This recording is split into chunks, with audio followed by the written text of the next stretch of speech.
Welcome back to Lewy Body and Mindful Caregiving. I'm Krystal Jakosky, your host, and I'm glad you're here. I'm grateful that you're joining along on my journey. And I'm really sincerely hoping that you are finding value in joining in and listening. Of course, I doubt that you would be joining in if you weren't, but starting with self care, what did I do for self care this week? What did you do for self care? I went on a vacation and spent a little time with my kids and grandkids and my husband. So there were 8 of us, and it was wonderful. We went to Florida and the Space Coast and Disney and Universal. And I knew it was going to be a big week because, 3 grandkids and my 2 boys and one of their wives and it was go go go go. I mean, it's Disney. It's fabulous. And I had told my husband ahead of time that there may be some days that I decided not to join the group. And I had also asked him to bake in a couple of down days so that the entire group, all of the littles that would be so overwhelmed, could rest and relax. And for self care, knowing that I was going to be overwhelmed, knowing that where I'm at in life with my mom, that I'm easily tired, I don't have the stamina that I usually have. I was worried that I would snap at the grandkids or that I would just be a little bit irritable or whatnot. So I intentionally decided that I would stay home. So when they went to the Kennedy Space Center, I've already been there a couple of times. So I decided to stay home that day. And there were a couple of times where we went to the Magic Kingdom in the morning and then came home for naps. And the afternoon, I decided that I would just stay at home for the afternoon, evening. And so I gave myself downtime. And it was amazing because I was restored, I was refreshed, I was calm. It meant that when everyone was there and the kids wanted to snuggle or do puzzles or color or whatnot, that I had the energy to do that with them. And I let myself go to bed early. So I gave myself a lot of self care, and I'm really proud of myself for that because I think it can be difficult. I think it can be really hard especially when we're in a big group and we don't want to miss out on things, or we're worried that they won't understand why we're taking extra time for ourselves.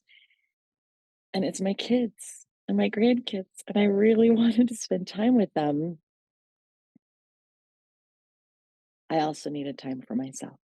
So I feel very proud of myself for being strong and being able to verbalize, this is what I need. And I'm very grateful that every one of them honored the fact that I needed that. They didn't push, they didn't try to guilt trip me into coming along. They all just respected the fact that grandma's going to stay at home today. Grandma's going to do her for the day. So thank you to my kids and grandkids and my husband, and pat on the back to me for doing that. And I came home from that trip feeling really good. Instead of just drained and exhausted from go, I felt really, yeah, this is great. And I got to come home into the cool weather here in Colorado, which I love, snuggling up in the blankets and the sweaters and all that stuff. So it was really good for me. I hope that you did something really good too. And maybe you did something that surprised yourself. And maybe you can think about something to surprise yourself this week. Find a little extra strength in putting yourself first in life.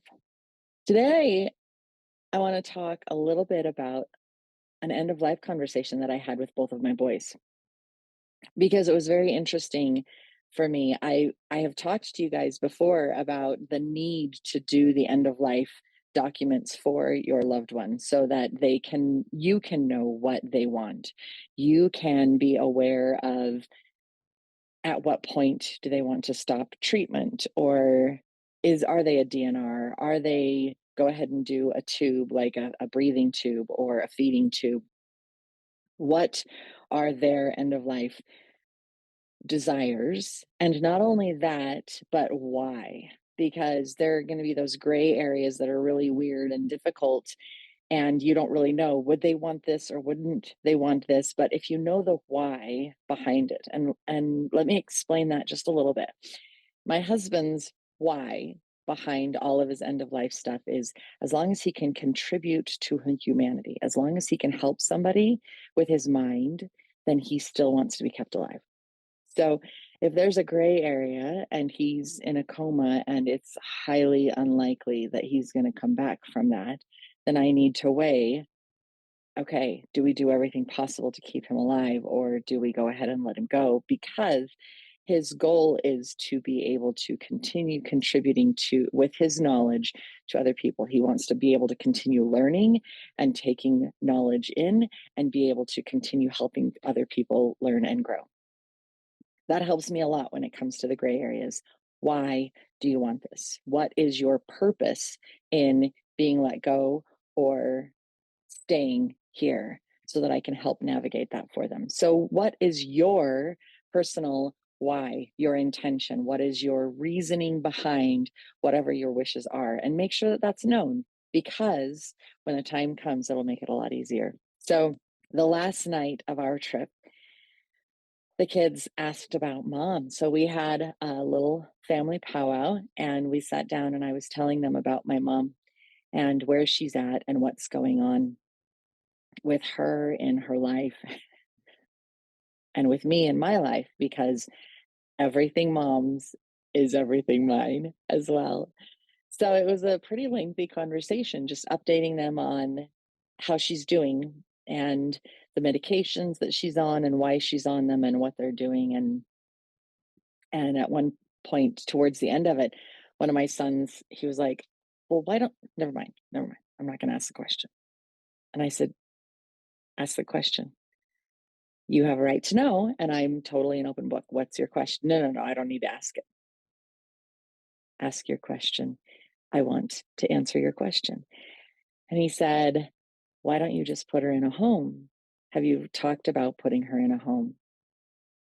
Now, initially, I took this as he's worried about me and my stress.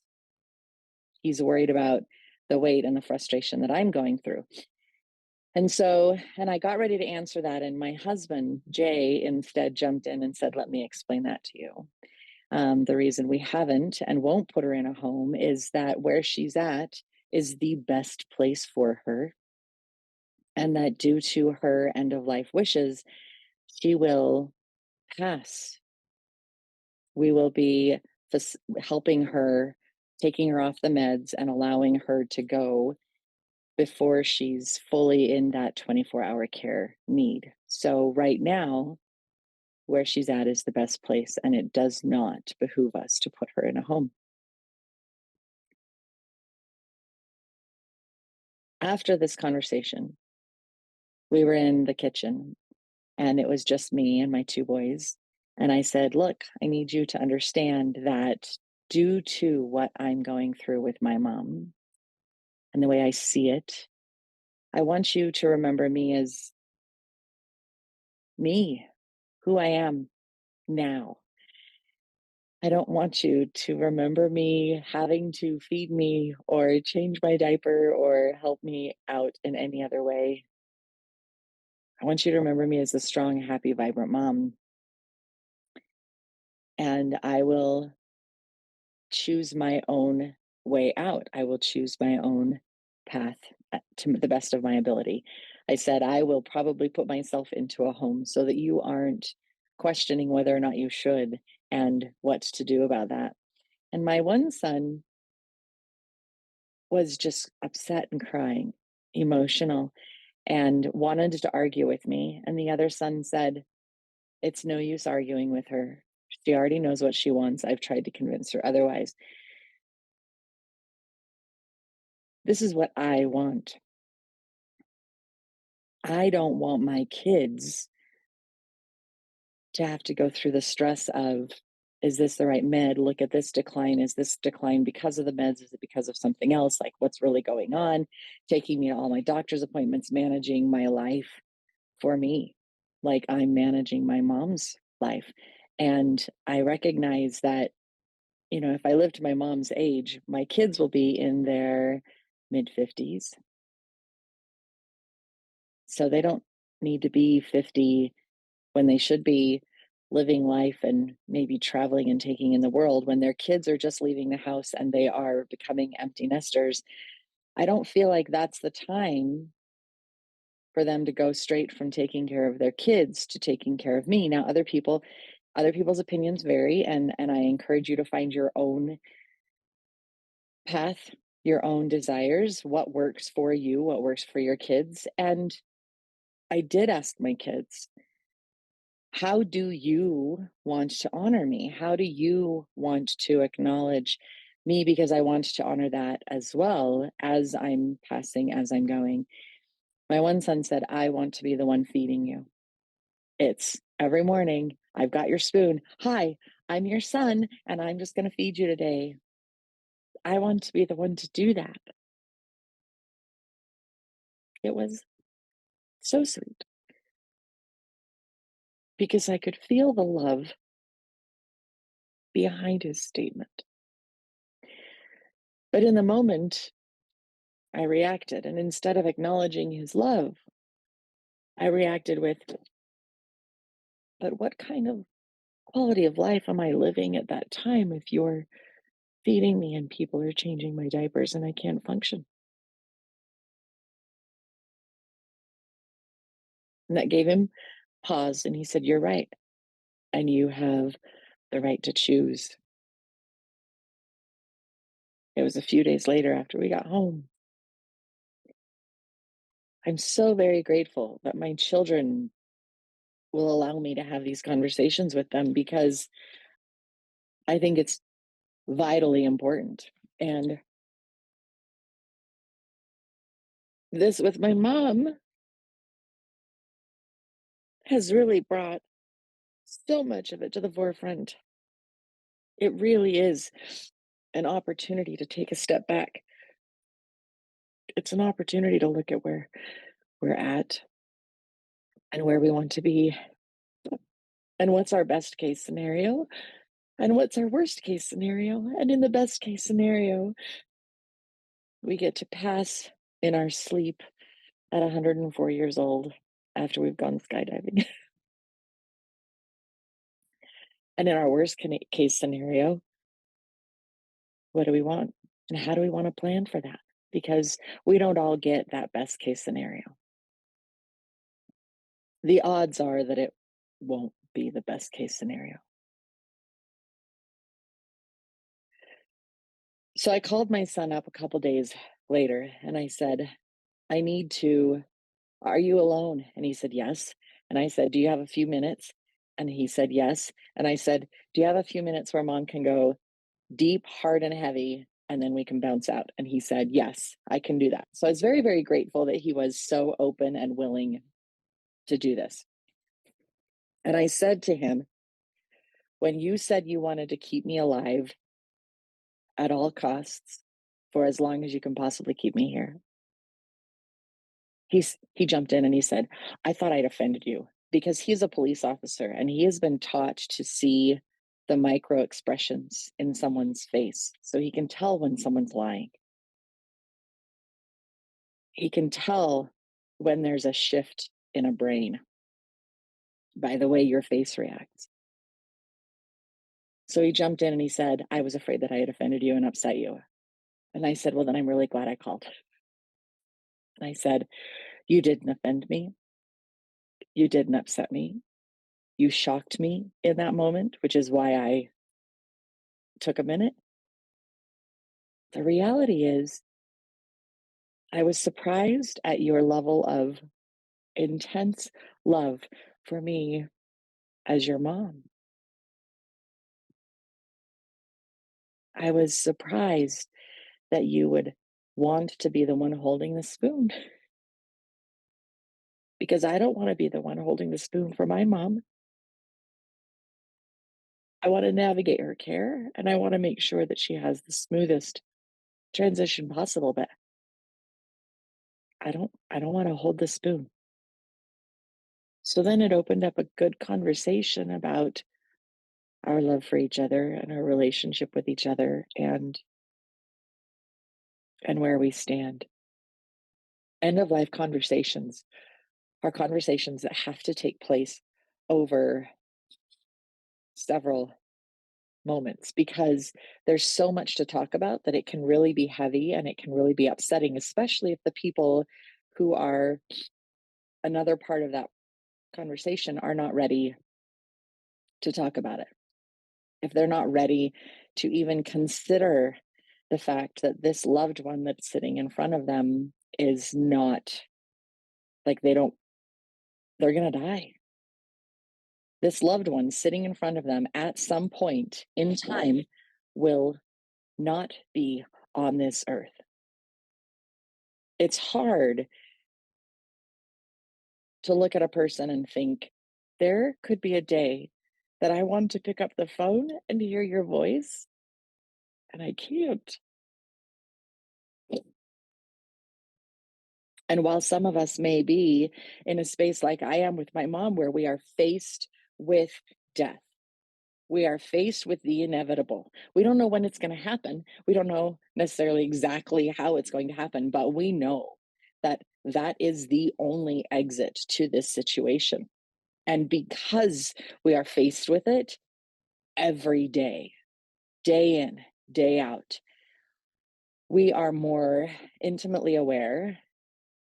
We are more likely to say, it's okay, I can talk about this.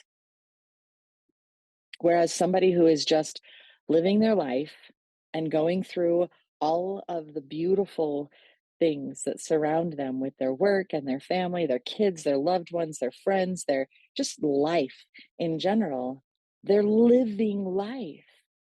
And the idea of death is not something that enters their realm. So, broaching that subject, having those conversations is a little more difficult. Once you have been touched by death, especially a sudden death, I think that you're more likely to talk about it, especially initially with people, but over time it ebbs off. My cousin's husband passed so very unexpectedly. And because of this, she she went to all of her siblings and had a family meeting and said, I want to know what you want. I want to know what you want. I want to know what you want because I want to take care of you. This was the second sudden death in her family. One of her siblings had passed a few years prior, and nobody knew their wishes. So that facilitated her telling her siblings, we have to talk about this. But they had all been touched by it, which meant that they were all a little bit more receptive to it, especially because it was fresh and in that moment. I urge every one of us to move that time frame up. Stop saying that it's morbid. Stop being afraid of talking about it and start acknowledging that this is a conversation that we should open up and choose to have willingly and be able to say, hey, you know, I want to talk about this. Let's talk about the frosting on the cake. Like there's, and I know that that's a morbid or that's a weird statement to make right now, but let me explain that. The frosting on the cake is my mom in her last weeks, right? We know that she's going to pass. We have hospice in there. Does my mom want music playing or does she want it quiet?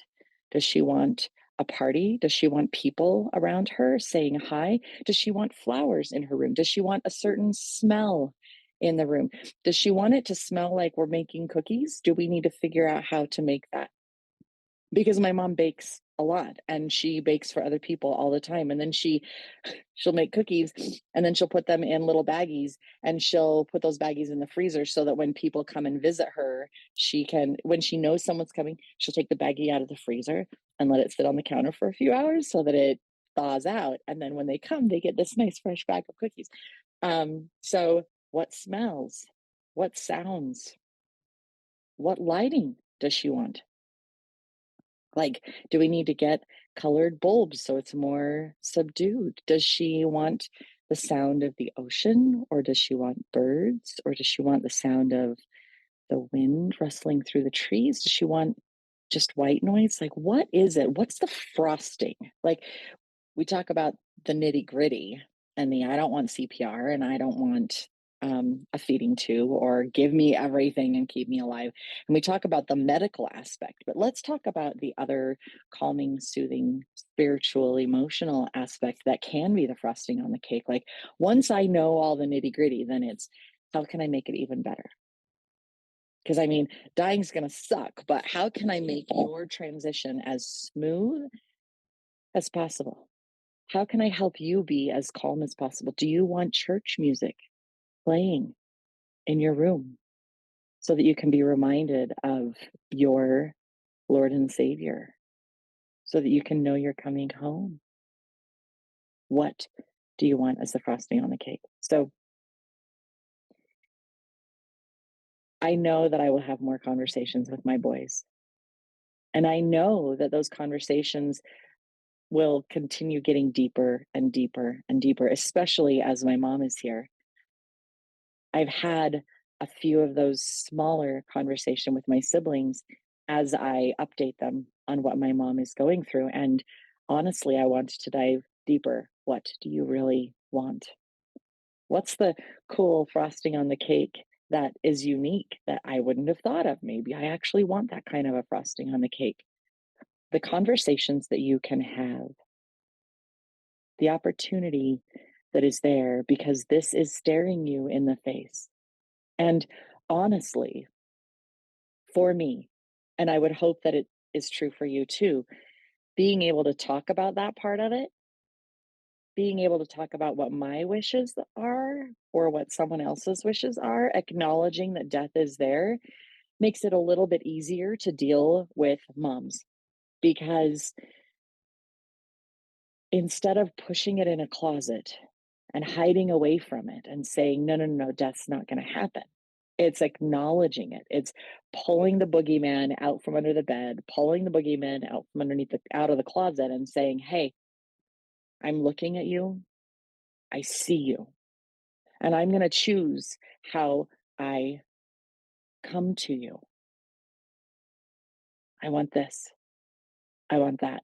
It's not as heavy. It lightens the load a little bit and makes things a little bit easier. So have those conversations. I'm grateful for the conversation I had with my sons and the way that it came about. I'm grateful for the heartfelt understanding and the shift that's there. And I'm grateful that I called him back up so that we could talk about it and that he could know I was not offended at all, that I was just surprised momentarily at the depth of love that he has. So I hope you have a wonderful week. Thank you for being here. Please talk about it.